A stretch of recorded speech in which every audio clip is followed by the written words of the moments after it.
T'as entouré bon coup. Parce que c'est en fait, avant je faisais la méthode, de l'Actors Factory. En gros, je marquais les trucs qui me chagrinaient, tu vois. Et là, en gros, ce qui me fait tiquer en ta phrase, c'est au contraire, tu vois. Là, quand tu me disais il est très attentionné, très respectueux, moi j'étais déçu, tu vois. D'accord. Je m'attendais à ce que tu me dises que c'était grosse merde. Au moins d'une chaise, mais sinon.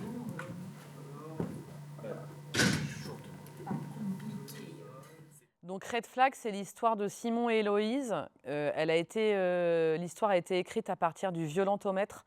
Donc on voit bien la relation qui se dégrade en fait de plus en plus et qui devient un enfer à la fin.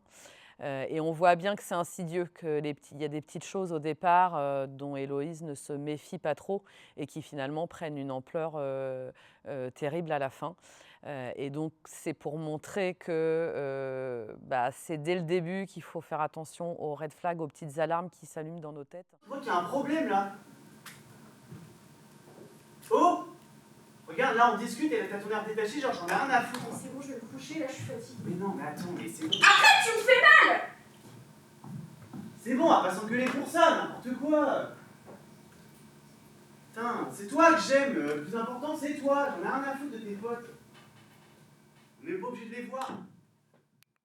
Fouiller dans un téléphone, c'est interdit par la loi, c'est illégal. Contrôler les vêtements, les sorties, les amis de la personne, c'est illégal. On n'a pas le droit, quand vous sortez avec quelqu'un, quand vous êtes amoureux de quelqu'un, vous l'aimez comme vous l'avez rencontré, vous n'avez pas à changer cette personne, c'est pas un objet, c'est pas une poupée.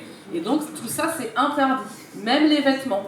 Hein, on a le droit de s'habiller comme on veut, de faire ce qu'on veut. Et je leur dis, de toute manière, les victimes de viol ou d'agression sexuelle, elles ne sont pas en crop top et en mini-jupe, hein, elles sont en pantalon et c'est souvent, la plupart du temps, chez elles ou chez l'agresseur que ça se passe, donc pas du tout dans la rue. Dans les agressions sexuelles, 97% des agresseurs sont des hommes et quand c'est un viol, c'est 99% des agresseurs qui sont des hommes.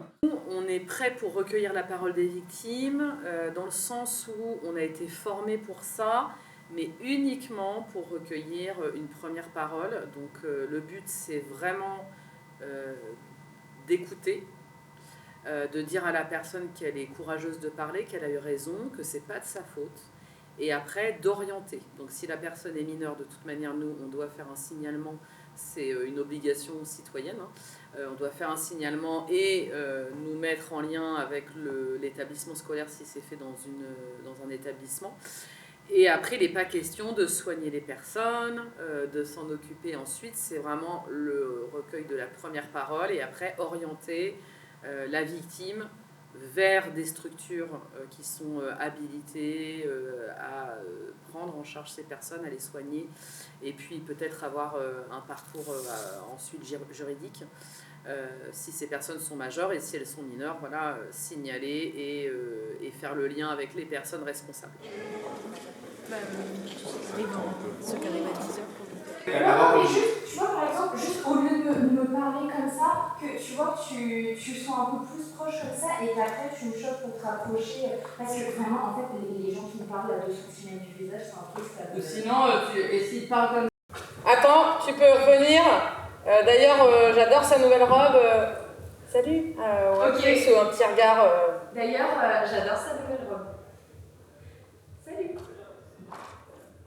Alors le théâtre forum, nous on répète des scènes ensemble et ce sont des scènes qui se terminent mal, toujours. Hein. Il y a des conflits, il y a des gros problèmes de comportement. Parfois on force un peu le trait exprès. On peut aborder plein de sujets et ce qui est bien avec le théâtre forum, c'est qu'on peut vraiment discuter avec la structure ou l'établissement dans lequel on va jouer pour essayer d'écrire sur des sujets ciblés. C'est-à-dire si on sait que dans une école, il y a beaucoup de problèmes dans les soirées alcoolisées, d'agressions sexuelles, eh ben, on va aller écrire une scène qui se passe dans une soirée avec un comportement problématique d'un garçon, par exemple, et les autres causent rien dire. C'est ce qu'on va passer, par exemple, demain à La Rochelle. Et ça permet de cibler des thématiques qui vraiment préoccupent ces établissements ou ces entreprises. Ok, très bien. Des fois, c'est difficile parce qu'on a l'impression que ça n'avance pas du tout quand on entend certains propos et que ça sert vraiment à rien ce qu'on fait. Ça peut être un peu déprimant parfois.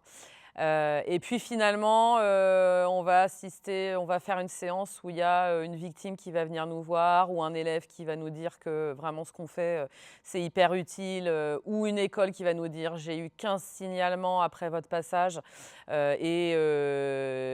vraiment voilà, on peut s'occuper de ces élèves et tout» et ça redonne foi, en ce qu'on fait mais voilà, il peut y avoir des moments difficiles et je pense que pour Emma et Duncan, c'est super important justement qu'on ait ces retours-là pour pas qu'ils baissent les bras parce que c'est vrai que des fois, ça peut être très difficile quand même, de se prendre, voilà, des propos qui sont très problématiques, de se dire: «Bon, ça n'avance pas du tout dans les mentalités». Alors déjà, en tant qu'artiste, je pense que oui, il y a un devoir de mettre en lumière ces violences parce que déjà dans le milieu artistique et culturel, il y a beaucoup de violences sexuelles et sexistes, auxquelles les femmes sont, régulièrement, confrontées. Et que c'est vraiment un moyen d'impacter le public. Nous, on joue beaucoup, beaucoup dans les collèges, les lycées, les universités et ça permet et aux victimes de se rendre compte que ce qu'elles vivent ou ce qu'elles ont vécu n'est pas normal. Ça permet parfois aux agresseurs de se poser des questions et de remettre en cause leur comportement. Et ça permet de discuter tous ensemble déjà. Et ça, c'est important. Je pense qu'on a une responsabilité quand on fait ce métier-là et qu'on a un pouvoir de diffusion un peu plus grand que quand on parle juste dans sa famille ou avec ses amis.